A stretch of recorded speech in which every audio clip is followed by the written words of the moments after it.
Assalamualaikum warahmatullahi wabarakatuh. Alhamdulillah, alhamdulillahilladzi hadana li hadza wa ma kunna linahtadiya laula an hadanallah. Wassalatu wassalamu ala Rasulillah wa ala alihi wa sahbihi wa man tabi'ahum bi ihsanin ila yaumiddin. Jamaah salat maghrib yang dirahmati Allah Subhanahu wa taala. Kembali kita bersyukur kepada Allah Azza wa Jalla atas segala nikmat yang Allah berikan. Kita bisa hadir untuk melaksanakan sholat maghrib berjamaah, dilanjutkan untuk menimba ilmu. Dalam hadis dikatakan, man salaka tariqan yaltamisu fi ilman sahhalallahu lahu bihi tariqan ilal jannah. Barang siapa yang menempuh sebuah jalan dalam rangka menuntut ilmu, maka Allah akan mudahkan jalan baginya menuju surganya Allah Subhanahu wa taala. Semoga Allah pertemukan kita nanti di akhirat di dalam surganya. Tak lupa salawat serta salam tercurahkan kepada Nabi kita Nabi Muhammad sallallahu alaihi wasallam beserta keluarga beliau, para sahabat dan para pengikut beliau hingga akhir zaman. Jamaah sekalian, tema yang diangkat adalah menjaga ukhuwah Islamiyah dalam bermasyarakat. Mungkin saja di antara kita ada yang merasakan bahwa hidup saya ini damai-damai saja. Hubungan saya dengan tetangga baik-baik saja. Tapi ada juga orang yang merasa kenapa saya ini selalu dikucilkan. Kenapa saya tidak selalu tergabung dalam musyawarah, dalam rapat, dalam briefing, nggak diajak, ya. Atau boleh jadi dalam bertetangga, dalam hidup bermasyarakat ada gesekan-gesekan yang tanpa kita sadari ternyata menyakiti hati perasaan saudara kita. Maka tema ini sangat baik untuk kita angkat dan telah diriwayatkan dalam sebuah hadis yang cukup terkenal dari sahabat yang mulia Abu Hurairah radhiyallahu anhu qala Rasulullah sallallahu alaihi wasallam haqqul muslim 'alal muslim sittun idza laqitahu fasallim alaihi wa idza da'aka fa'ajibhu wa idza stansahaka fansahhu wa idza atasha fahamidallaha fasammithu wa idza marida fa'udhu wa idza mata fattabi'hu. Dari sahabat yang mulia Abu Hurairah radhiyallahu anhu bahwasanya beliau mengatakan bahwa Nabi sallallahu alaihi wasallam bersabda, haqqul muslim 'alal muslim sittun. Hak muslim terhadap muslim yang lainnya ada 6. Yang pertama, idza laqitahu fasallim alaihi. Jika bertemu dengan saudaramu, maka ucapkanlah salam. Wa idza wa'ada wa idza da'a fa'ajibhu. Jika diundang, maka penuhilah undangannya. Yang ketiga, wa idza stansahaka fansahhu. Jika diminta nasihat, maka nasihatilah. Wa idza atasha fahmidallaha fasammithu. Jika dia bersin dan mengucapkan alhamdulillah, memuji Allah, maka doakanlah dia. Wa idza marida fa'udhu. Jika dia sakit, maka jenguklah. Wa idza mata fattabi'hu. Dan jika ia meninggal, maka iringilah jenazahnya. Jamaah salat maghrib yang dirahmati Allah Subhanahu wa taala. Apa hikmah yang bisa kita ambil dari hadis tadi? Yang pertama, bahwa hadis ini diriwayatkan dari sahabat yang mulia, sahabat yang paling banyak meriwayatkan hadis. Siapakah itu? Abu Hurairah radhiyallahu anhu. Abu Hurairah ini kalau kita lihat dari catatan sejarah, ternyata bersama Nabi hanya 3 tahun lebih. Tidak lama beliau hidup bersama Nabi. Tapi kok dia memiliki periwayatan hadis yang sangat banyak. Ini menunjukkan bahwa kehidupan beliau itu tidak ingin lepas dari mengambil manfaat dari orang-orang yang mulia, dari orang-orang yang memiliki kecerdasan, Makanya tak heran kalau ada asatizah yang datang misalnya dari luar kota, kebetulan singgah ke Balikpapan, kemudian mengadakan kajian, maka kita sedikit waktu yang diberikan itulah yang kita ambil. Ya, maka jangan pernah jauh dari orang-orang yang berilmu. Jangan jauh dari orang-orang yang cerdas. Suatu saat kita akan mengambil manfaat yang begitu besar meskipun kita bersamanya hanya waktu yang singkat. Ya, begitulah yang dijalani oleh Abu Hurairah, meskipun hidupnya bersama Nabi tidak terlalu lama, tapi mengambil manfaat yang begitu besar. Beliau mengatakan bahwa Nabi bersabda, hakul muslim alal muslim sittun.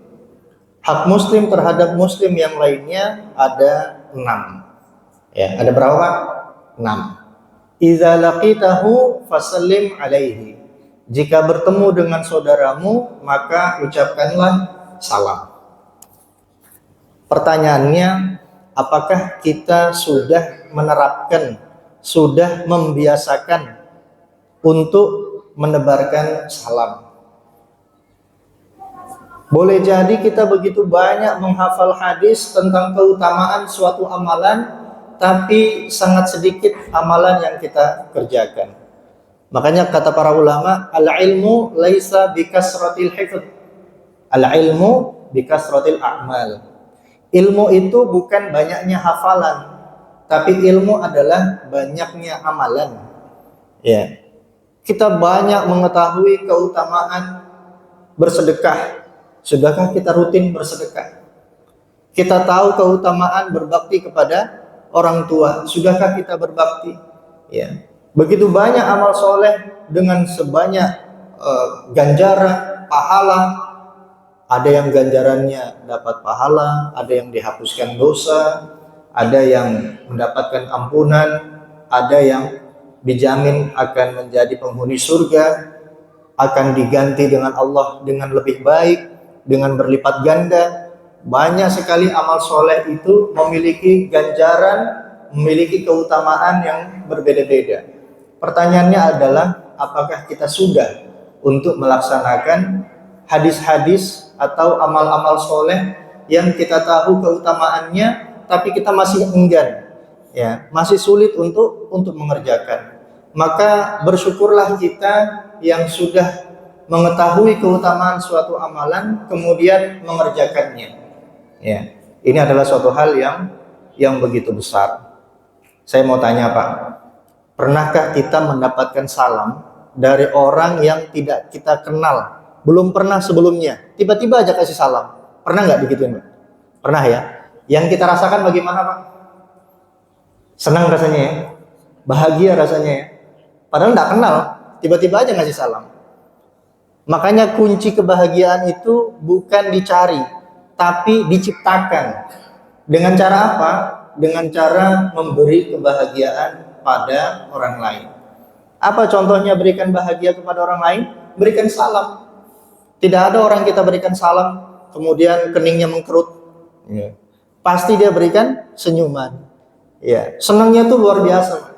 Padahal hanya memberikan salam. Tapi bahagianya itu terasa sekali. Bahkan kita akan teringat-ingat. Tadi saya ketemu sama siapa ya? Nggak kenal tapi kok kasih salam. Ya, itu senang sekali. Makanya jangan pernah meremehkan suatu amalan meskipun begitu kecil, begitu remeh, begitu sepele, begitu ringan. Salah satunya adalah memberikan salam kepada saudaramu, termasuk memberikan senyuman kepada saudaramu. Tabassamuka fi wajhi akhika laka shadaqah.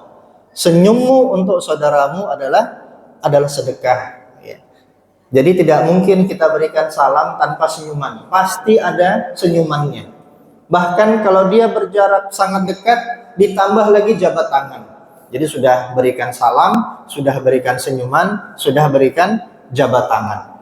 Ma min muslimaini yaltaqiyani fayatasafahani illa ghufira lahuma qabla an yatafarraqa. Tidaklah dua orang muslim saling bertemu kemudian berjabat tangan melainkan diampuni dosa keduanya sebelum mereka berpisah. Jadi kalau kita bergandengan tangan, bersalaman, itu dosa-dosa kita sedang berguguran. Ya. Makanya jangan pernah ragu untuk memberikan jabatan tangan kita kepada saudara-saudara kita. Tentu saja itu akan menepis segala gesekan, segala adanya miskomunikasi, itu akan menepis dengan adanya salam, senyum, dan juga jabat tangan. Kuncinya adalah jangan meremehkan amalan sekecil apapun. Boleh jadi awalnya dia punya dendam sama kita, dia punya masa lalu yang sulit untuk dilupakan. Ya, tapi karena kita suka memberikan salam, suka memberikan senyuman, suka berjabat tangan, insya Allah itu akan pergi sifat-sifat iri dengki tersebut. Kita ambil contoh yang lain. Mungkin Bapak pernah memberikan teguran kepada orang-orang yang standar motornya masih terturun ketika jalan. Kemudian kita ingatkan, Pak, standarnya.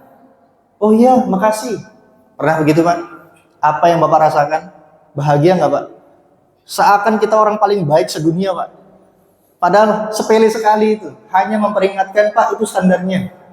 Ya, atau mungkin Bapak yang pernah membantu orang yang sedang motornya mogok atau kehabisan bensin, kita bantu dorong dari belakang. Pernah melakukan itu, Pak? Bahagia nggak, Pak? Bahagia, Pak. Ya, sepele sekali itu. Ya, sepele sekali. Kita ambil contoh, Bapak lagi naik motor ya. Ketika naik motor, kemudian tiba-tiba hujan. Kemudian Bapak berhenti di pinggir jalan. Ternyata ada tuan rumah yang keluar dari rumah tersebut. Permisi Pak, mau cari siapa ya? Oh tidak, saya lagi berteduh, kebetulan hujan deras. Saya nggak bawa jas hujan. Bilang si tuan rumah, sini Pak, masuk. Habis masuk, diajaklah ngobrol. Bapak dari mana? Tinggal di mana? Mau kemana? Ya, ngobrol-ngobrol-ngobrol, singkat cerita sampai hujan itu berhenti, kemudian kita pamit, Pak. Pas kita pamit, besok-besok kalau lewat situ, apakah kita tinggal diam? Tidak, Pak. Pasti ada kenangan yang sangat indah. Padahal cuman diajak ngobrol, cuman diajak mampir untuk kita berteduh. Belum kalau kita dikasih kopi, dikasih pisang goreng, makin diingat itu, Pak. Padahal cuman mempersilahkan orang untuk berteduh di rumah kita. Ya, makanya jangan pernah meremehkan suatu amalan sekecil apapun, bahkan hanya dengan menghindari duri yang ada di pinggir jalan. Ya, ada lubang di situ kita tutup, ada sampah di situ kita buang, ada duri di situ kita singkirkan. Sepele, tapi begitu besar manfaatnya. Sampai dalam suatu sekolah itu punya eksperimen, siapakah anak yang akan membersihkan sampah yang sengaja diletakkan di lorong kelas. Sengaja tuh Pak, untuk eksperimen. Siapa anak-anaknya yang punya kepedulian yang tinggi.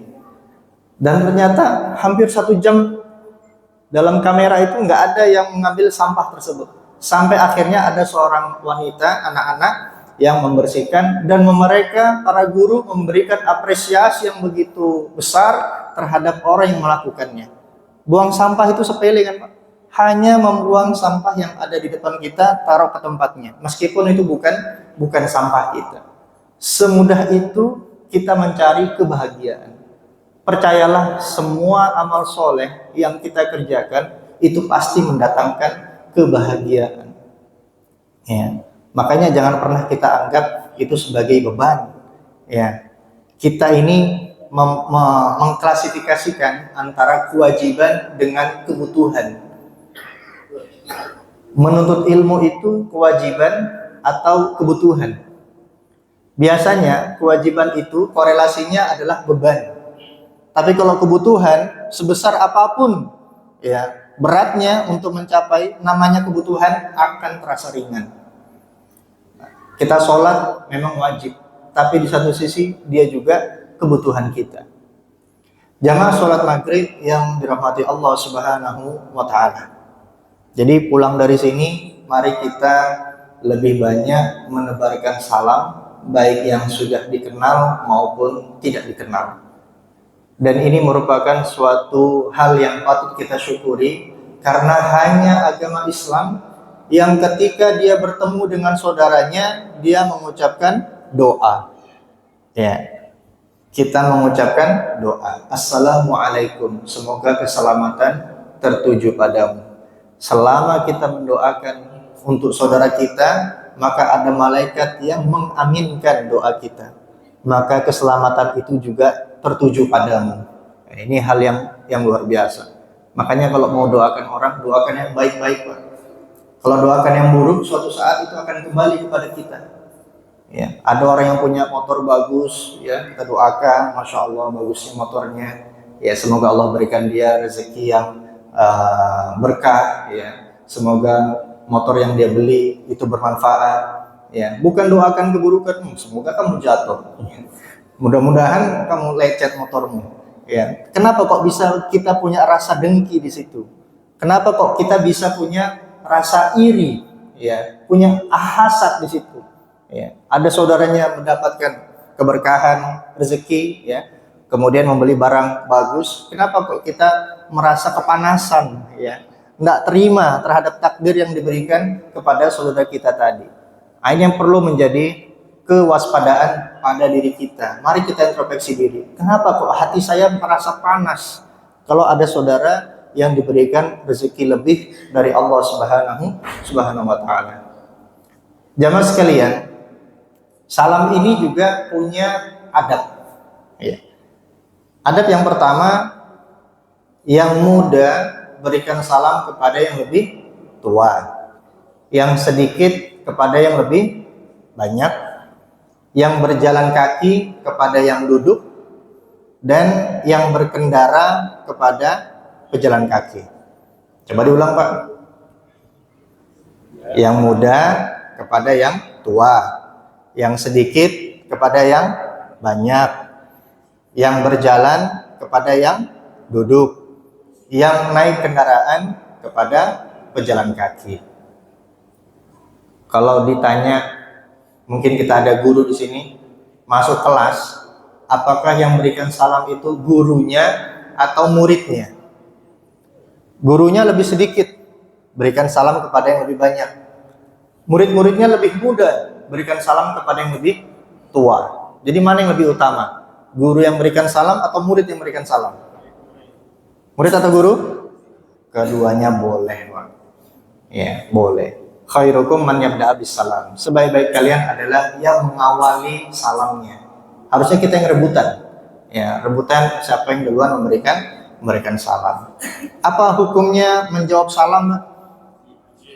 Wajib itu kan terbagi dua. Ada wajib ain, ada wajib kifayah.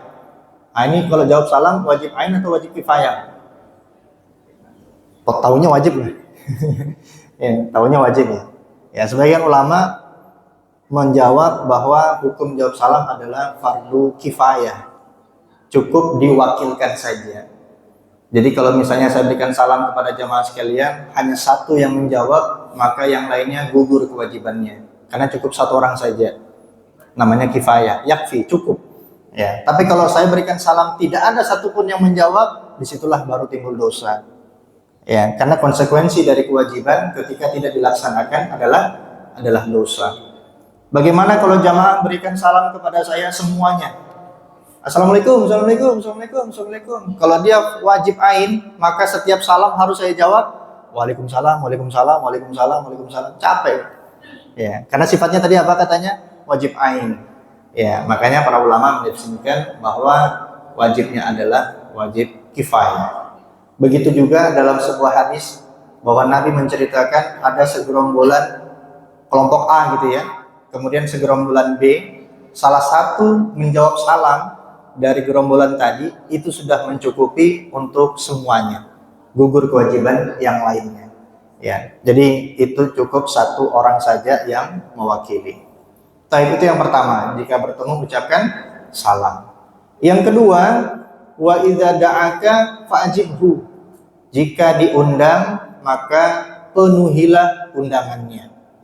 Apakah semua undangan itu wajib kita penuhi? Tidak. Ya, harus ada seleksi, harus ada klasifikasi, mana yang boleh untuk didatangi, mana yang tidak boleh.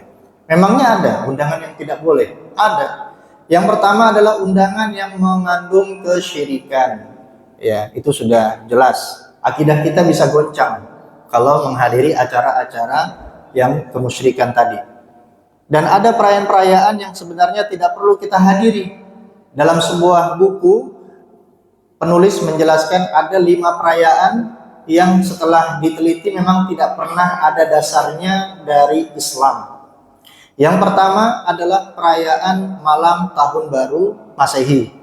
Yang kedua, Valentine, hari kasih sayang. Yang ketiga, April Mop, yang katanya boleh berbohong tapi tidak boleh marah. Ya, yang dibohongi tidak boleh marah. Itu kisahnya panjang. Sejarah Muslim di Spanyol. Yang keempat, Halloween, dan yang kelima, perayaan Natal. Ya, maka tidak perlu kita menghadiri undangan-undangan tersebut. Man tasyabbaha biqaumin fahuwa minhum. Siapa yang mengikuti suatu kaum, maka dia termasuk kaum tersebut. Ya, jangan sampai kita merayakan 5 perayaan tadi yang memang tidak ada dasarnya dalam Islam. Kita sudah punya hari raya sendiri, Idul Fitri, Idul Adha. Bahkan setiap pekan juga kita punya, yaitu hari Jumat. Ya, jadi tidak perlu kita buat perayaan-perayaan yang baru. Yang kedua, undangan yang sifatnya mengandung kemaksiatan. Ya, diundang untuk minum khamar, diundang untuk berjudi, ya, diundang untuk melakukan kemaksiatan, ya. Maka tidak semua undangan itu wajib kita datangi. Namun ada undangan yang sebagian besar ulama justru malah mewajibkan untuk kita hadiri undangan tersebut. Undangan apakah itu? Walimatul ursh, atau undangan pernikahan. Ya, ternyata ini sangat sakral. Kalau ada kita lihat seorang pemuda yang kita lihat secara zohirnya adalah orang yang soleh, orang yang taat agama, namun suatu ketika kita lihat dia sedang berboncengan dengan seorang wanita yang kita tidak kenal, yang setahu kita pun dia tidak punya saudara perempuan. Kok bisa dia bisa boncengan sama orang? Oh, ternyata itu adalah istrinya yang baru saja dia nikahi, dan kita tidak tahu itu, padahal kita dapat undangannya. Ya, makanya sangat sensitif. Ya, akan muncul fitnah. Ya, makanya sebagian ulama memberikan hukum wajib untuk menghadiri pernikahan saudara kita, agar tidak apa tadi? Tidak muncul fitnah. Ya, orang akan menduga-duga, berprasangka buruk terhadap saudara kita. Jadi undangan itu ada yang sifatnya boleh untuk didatangi, ada yang dianjurkan, sangat dianjurkan, bahkan ada juga undangan yang harusnya kita tolak. Yang pertama adalah kesyirikan, yang kedua adalah undangan yang mengandung kemaksiatan. Yang ketiga, wa idzastansohaka fansohhu. Jika diminta nasihat, maka nasihatilah. Ini ada kalimat yang sangat bagus. Jika diminta nasihat, maka nasihatilah. Ada perintah jika diminta. Maka kita tidak perlu memberikan nasihat kalau tidak diminta. Ini untuk menjaga integritas kita, ya, untuk menjaga wibawa kita. Apakah kita ini layak? Apakah kita ini pantas untuk memberikan nasihat atau tidak? Ya, kita mengaku mencintai Allah, tapi yang lebih penting adalah bagaimana kita bisa dicintai oleh Allah. Ya. Kita bisa menganggap diri kita, saya ini haji, ya, saya baru pulang dari tanah suci, panggil saya haji. Semua orang bisa mengakui, tapi untuk mendapatkan kepantasan, kelayakan, ya, pantaskah kita dipanggil haji yang sholatnya saja masih bolong-bolong misalnya, yang sedikit ada cekcok langsung main gorok, ya, langsung pakai emosi, ya. Justru kalau sudah gelarnya haji, ya tentunya sholatnya lebih terjaga, pandangannya lebih terjaga, ibadah-ibadahnya lebih terjaga, kan begitu. Ya, seorang ustadz pun juga demikian. Ya, bukan dia menganggap dirinya sebagai ustadz, saya ustadz, tidak. Tapi bagaimana dia memang diakui oleh masyarakat, dia pantas, dia layak untuk disebut sebagai seorang ustadz. Ya. Kita memberikan nasihat juga tidak sembarangan.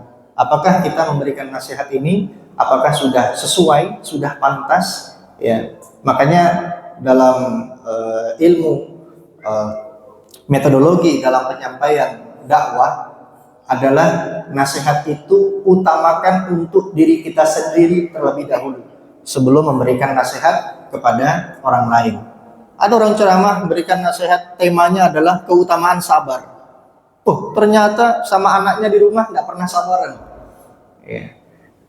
Dia lagi sapu lantai, kemudian dipel, datang anak bawa gelas, kemudian airnya tumpah.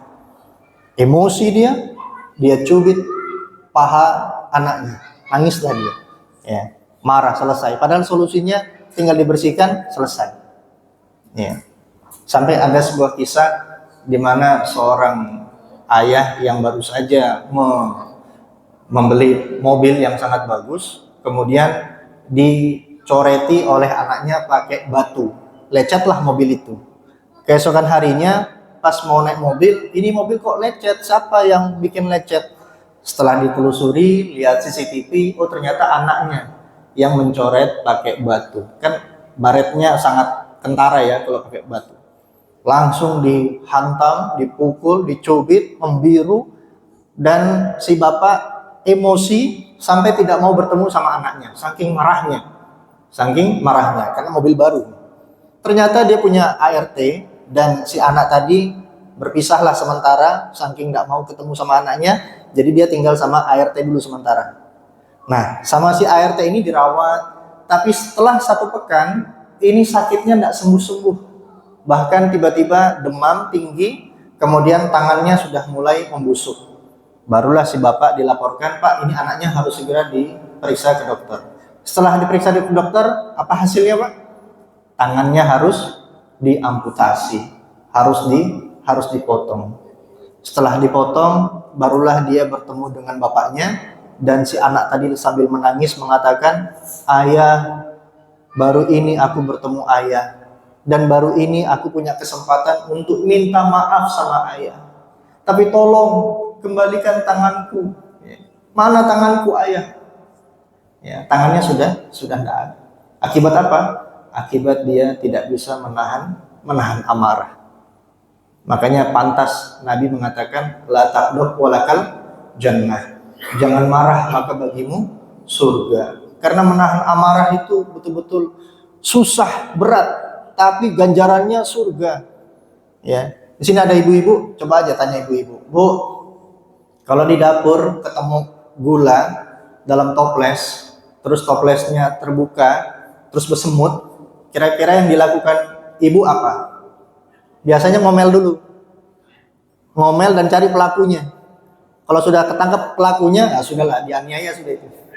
Ya. Padahal solusinya apa? Bersihkan dari semut, tutup toplesnya, selesai urusan. Ya. Makanya kalau laki-laki itu kan memang biasanya pakai logika, Pak ya. Perempuan memang pakai perasaan. Makanya kalau laki-laki naik motor, bannya bocor, pasti cari solusi. Apa solusinya, Pak? Cari tambal ban. Kan begitu. Perempuan tidak bisa begitu. Perempuan kalau bannya bocor, apa yang dikatakan?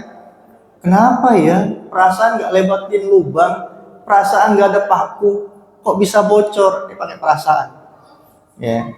Kalau bapak misalnya kehilangan barang, apa yang dilakukan?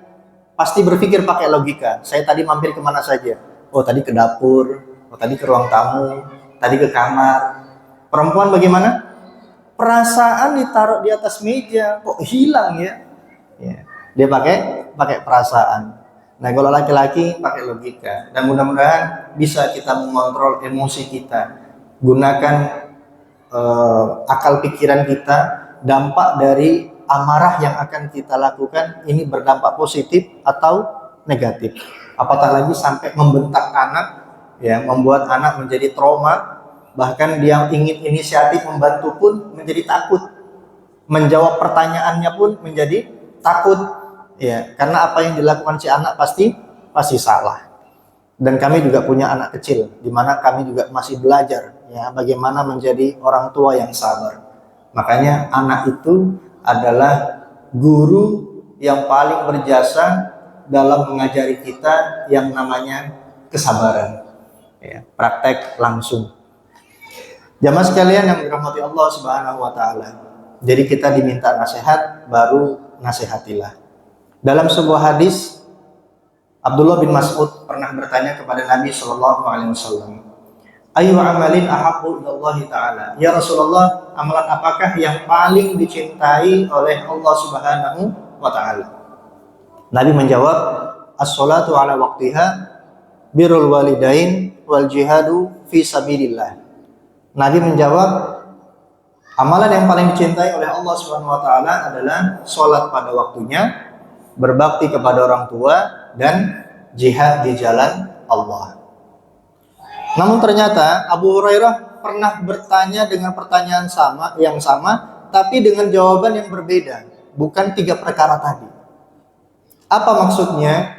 Ternyata Nabi mengajarkan bahwa memberikan nasihat itu tergantung dari si penanya.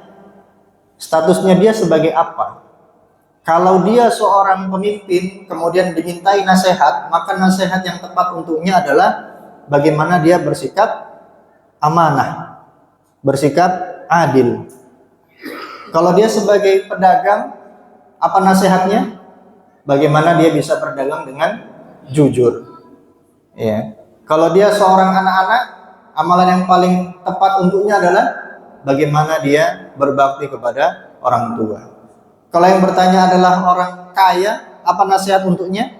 Pentingnya bersedekah. Ya, jadi memberikan nasihat sesuai dengan posisi dari yang bertanya. Dan ingat, kita bertanya atau meminta nasihat, pastikan orang yang dimintai nasihat adalah orang yang amanah dan mampu memberikan solusi untuk kita. Contoh, Pak Ustadz, saya punya istri yang dia ini susah sekali untuk disuruh sholat. Ya, ternyata si Ustadz ini tidak amanah, dia malah cerita kepada jamaah yang lain. Kamu tahu enggak? Ternyata istrinya si ini jarang sholat. Ya. Jadi kita minta nasihat itu kepada orang yang memang amanah, tidak mengumbar aib orang yang bertanya, dan mencarikan solusi yang tepat atas masalah yang dialaminya. Jadi tidak sembarang curhat, Pak. Nah, kebanyakan kan ini terjadi di kaum wanita ya. Dia hanya ingin untuk didengarkan, yang tanpa disadari kadang malah membuka aib keluarga. Padahal Allah Subhanahu wa taala telah menutupi aib-aib kita, telah menutupi masa lalu kita. Tapi entah kenapa lisan ini yang susah sekali untuk dikendalikan, sampai lisan kita lah yang malah membuka aib kita sendiri. Kamu tahu nggak, dulu itu saya pernah mencuri. Kok dengan bangganya dia menceritakan aibnya sendiri. Tahu nggak, saya loh pernah berzina. Loh, kok dengan bangganya dia ceritakan dirinya sendiri. Ya, saya loh pernah korupsi. Dia loh korupsinya cuma 200 T. Saya loh 900 T. Loh, kok bangga. Ya. Nah, jamaah sekalian yang dirahmati Allah Subhanahu wa taala, jadi mintalah nasihat kepada orang yang memang mengetahui di bidang tersebut. Makanya Allah berfirman, "Fas'alu ahla dzikri in kuntum la ta'lamun." Bertanyalah kepada orang yang memiliki ilmu ketika kamu tidak mengetahuinya. Dan jangan pernah mendatangi dukun, paranormal, orang pintar. Ya, karena Nabi mengatakan, siapa yang mendatangi orang pintar dan mempercayai apa yang dikatakannya, maka hilang pahalanya, pahala sholatnya selama 40 hari yang lalu. Rugi nanti, Pak. Rugilah. Ya, kita sudah capek-capek sholat, hilang begitu saja hanya karena kita mendatangi dukun atau paranormal. Jamaah sekalian, ada sebuah kisah juga di mana seorang presenter menanyakan seorang dukun, seorang paranormal. Ya, mungkin ini pernah juga saya ceritakan ya. Di mana dia bertanya, apakah Anda ini memang paranormal, mengetahui hal yang gaib, mengetahui masa depan? Kata dia, ya, saya tahu itu. Seketika itu juga dia langsung dipukul sama presenter tadi. Dan dikatakan kepadanya, Anda kadzab, kamu berdusta. Kalau kamu mengetahui masa lalu, masa depan, mengetahui hal-hal yang gaib, harusnya kamu bisa mengelak dari apa yang akan saya lakukan kepadamu. Harusnya bisa menghindar dong. Ya, buktinya saya tampar kamu langsung kena. Kalau kamu mengetahui masa depan, harusnya kamu bisa menghindar, mengelak. Ya, tamparan saya tidak kena di pipimu. Ya, kan harusnya begitu. Jadi memang tidak ada manusia yang mengetahui masa depan itu seperti apa. Nabi pun mengetahui masa depan itu atas dasar wahyu, ya, bukan atas dasar angan-angan. Ya, memang ada wahyu yang diturunkan kepada beliau. Dalam hadis yang sangat terkenal, ada malaikat Jibril yang datang berwujud manusia yang bertanya, "Mata taqumus saah?" Kapan terjadinya hari kiamat? Nabi mengatakan, yang ditanya tidak lebih tahu daripada yang bertanya. Artinya Nabi sendiri tidak tahu kapan kiamat itu terjadi. Masa depan yang terjadi seperti apa, beliau tidak tahu. Lantas mengapa ada orang masa kini yang mengetahui masa depan itu seperti apa? Ya, ini adalah sebuah kekonyolan. Yang lebih konyol lagi ada pengikutnya. Nah, ini lebih bahaya lagi, lebih parah lagi.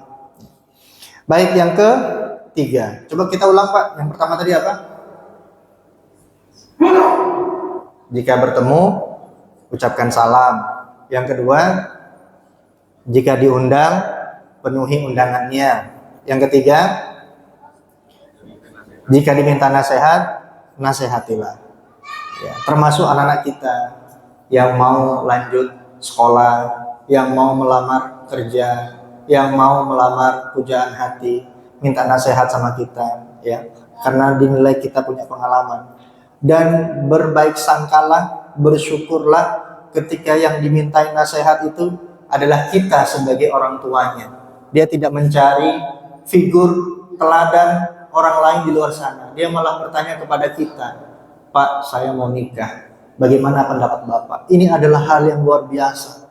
Dan sudah semakin jarang ditemukan ada keluarga yang seperti ini, di mana orang tuanya menjadi role model, menjadi contoh bagaimana dia hidup melangkah ke depan. Dia tidak malu untuk bertanya kepada orang tuanya. Ya. Yang keempat, wa idza atasha fahmidallaha fasamidhu. Jika dia bersin kemudian memuji Allah dengan mengucapkan alhamdulillah, maka doakanlah. Apa maksudnya? Jadi kalau ada jamaah yang bersin, Hashim, gitu ya, alhamdulillah, maka kita yang menjawab, yang mendengarnya menjawab yarhamukallah. Ada hak saudara kita di situ. Ya, doakan dia semoga Allah merahmatimu. Dan di sini ada kata jika mengucapkan hamdalah. Berarti apakah kalau dia bersin kemudian tidak mengucapkan hamdalah maka tidak ada doa untuknya? Ya, betul. Tidak ada doanya bagi mereka yang tidak mengucapkan alhamdulillah. Jadi kalau dia habis bersin, diam-diam aja, ya maka tidak ada doa untuknya. Tapi kalau dia bersin kemudian alhamdulillah, maka hak untuk dia adalah mendapatkan doa dari kita. Yarhamukallah. Dan dalam penelitian, terutama ilmu kedokteran, sudah membuktikan bahwa ketika bersin itu mengeluarkan banyak sekali bakteri, kotoran, virus, kuman, ya, yang keluar dari mulut kita. Dan saat itulah patut bagi kita untuk bersyukur kepada Allah Subhanahu wa taala dengan mengucapkan alhamdulillah. Tapi yang menjadi pertanyaan adalah, janganlah kita mengucapkan hamdalah dengan suara yang sangat kecil. Hashim, alhamdulillah. Nggak ada yang dengar, Pak. Ya, mesti dinyaringkan supaya orang tahu, dengar bahwa kita setelah bersin mengucapkan hamdalah, memuji Allah. Perkara ini memang perkara sepele, tapi kalau kita amalkan atas dasar keimanan kepada Allah Subhanahu wa taala dan mengikuti contoh dari baginda Muhammad SAW, tentunya akan mendapatkan pahala di sisinya. Ya, mudah-mudahan setelah dari sini bisa kita amalkan. Sudah berapa, Pak? 4. Yang kelima, wa idza marido fa'udhu. Jika dia sakit, maka jenguklah dia. Jamaah sekalian, ketika mendengar kabar saudara kita sedang sakit, apa yang kita lakukan? Apakah cukup dengan mengucapkan di grup WA, syafakallah, semoga cepat sembuh, ya? Apakah cukup dengan itu? Atau rasanya tidak cukup, saya harus ketemu bagaimana kondisinya, mau dia di rumah sakit atau di rumah, pokoknya saya harus ketemu. Ya. Pak, saya mau tanya, kalau kita sakit, ada saudara kita datang menjenguk, perasaannya bagaimana? Beda, Pak, ya. Kalau ada yang datang langsung ke rumah ketemu sama kita dengan mereka yang mengucapkan doa lewat WA, lewat ponsel. Beda nggak, Pak? Beda. Makanya waktu COVID kemarin, banyak yang meninggal dunia gara-gara divonis dia ini sudah terkena virus COVID-19. Yang kalau kita telusuri, ternyata banyak para ahli, para dokter menyimpulkan mereka yang mati karena COVID bukan karena COVID-nya, tapi karena stresnya, tidak bisa bertemu dengan keluarga, tidak bertemu dengan tetangga, kerabat, anak, istri, kan begitu. Makanya para dokter mengatakan banyak penyakit dalam tubuh kita itu penyebabnya cuma satu. Apa itu? Beban pikiran. Banyak pikirannya. Ya, belum menikah saja sudah pikirannya banyak. Nanti bagaimana kalau saya menikah? Setelah menikah dia banyak pikiran. Kalau saya punya anak, habis punya anak, bagaimana nanti kalau saya menikahkan anak saya? Ya, banyak sekali pikirannya. Ya. Makanya Islam datang menghadirkan Al-Quran ya, sebagai obat supaya kita nggak banyak pikiran. Ya. Kalau kita baca Quran, apakah ada pikiran kesana kemari, mikirin utang, ya, mikirin anak istri? Baca Quran pasti baca Quran, tidak ada pikiran yang lain. Ini hal yang luar biasa. Ya, pasti kita fokus dengan bacaan, jangan sampai bacaan kita ada yang salah. Ya, bahkan kita akan cari terjemahannya seperti apa. Dan ketika menjenguk, maka motivasilah dia dengan kebaikan. Ya, jangan diancam, jangan ditakut-takuti. Temanku sakitnya kayak kamu loh, persis. Besoknya dia diamputasi. Kira-kira teman kita bagaimana rasanya? Makin stres, Pak. Makin takut dia. Makin cepat mati. Ya. Jadi orang yang memiliki banyak penyakit adalah mereka yang paling banyak memiliki beban pikiran. Ya, bukan saya yang bicara, tapi para ahli, para dokter mengatakan hal demikian. Ya, banyak yang menyatakan hal tersebut. Dan yang terakhir, yang keenam, wa idza mata fattabi'hu. Jika dia meninggal, maka iringilah jenazahnya. Hadiri, melayat. Apa itu melayat? Melihat mayat. Ya. Jadi ketika melayat itu pun juga ada aturannya. Sebagian ulama ada yang mengharamkan memakan makanan atau minuman yang dihidangkan ketika kita sedang melayat. Ya, bukan semua ya, tapi ada sebagian. Kemudian apa yang kita lakukan ketika ada saudara kita yang meninggal dunia? Apa hukumnya? Fardu kifayah, menyelenggarakan jenazah. Ada 4 hal. Yang pertama diapakan? Dimandikan, dikafani, disolatkan, dan dikuburkan. Ya, dimakamkan. Bolehkah wanita ikut mengubur atau sampai ke kuburan? Boleh enggak, Pak? Bolehkah wanita sampai ke kuburan? Ragu-ragu. Ya. Sebagian ulama tidak membolehkan. Kenapa? Mengkhawatirkan wanita nanti akan meronta-ronta, akan meratapi nasib. Apalagi kalau yang meninggal itu adalah keluarga tercinta seperti suami atau anak. Ya Allah, kenapa engkau ambil suamiku terlebih dahulu? Dia itu banyak cicilannya, sekarang saya yang harus lunasi. Ya Allah, kenapa engkau ambil anakku? Dia ini anak yang begitu soleh. Ya. Dan seterusnya, dia akan meratapi. Ya, meskipun tidak ada secara nas untuk larangan sampai ke liang lahat, tapi mayoritas ulama berpendapat agar wanita tidak mendatangi hal-hal yang demikian. Jamaah sekalian yang dirahmati Allah Subhanahu wa taala, tentu untuk menjaga ukhuwah Islamiyah dalam bermasyarakat tidak terbatas pada 6 hal ini saja.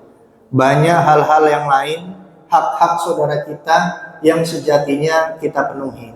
Termasuk undangan kerja bakti. Itu termasuk undangan. Ada Pak RT di sini?